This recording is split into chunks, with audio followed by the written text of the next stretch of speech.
পাল্লায় দেবেন মুরগি, এটা সবাই একরকম দেখা যায়। কোনদিন চিন্তা আসে না যে মিজান মানে মানদণ্ড, আর মাপবেন আল্লাহ। কিয়ামতের দিন কি মাপ দেবেন? আমল। বলেন আরো ধরে বলেন, বলেন সবাই বলেন। আমল মানে কাজ। বলেন এই শিক্ষক হয়ে এখন তো আমাদের ক্লাস শেষ, ছাত্র বসে আছে। বলেন জবান খুলে বলবেন আমল মানে কি? আরো ধরে বলেন।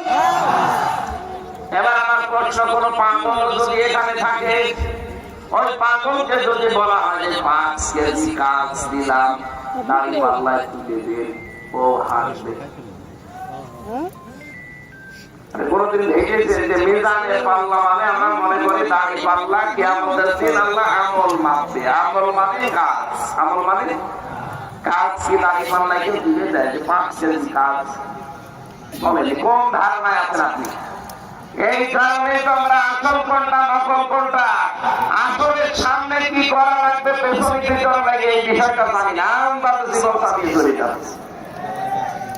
এবার আমি কয়েকটা উদাহরণ দিব, আপনি মিলাবেন। পৃথিবীর প্রতিটি জিনিস পরিমাপ করার জন্য আলাদা আলাদা যন্ত্র আছে, এটা জানেন তো? আপনাকে যদি এই জমিটা মেপে দেওয়ার জন্য বলা হয় যে এই ফুটবল ময়দানটা মেপে দেন, আপনি দাঁড়িয়ে পাল্লায় দিয়ে দেবেন।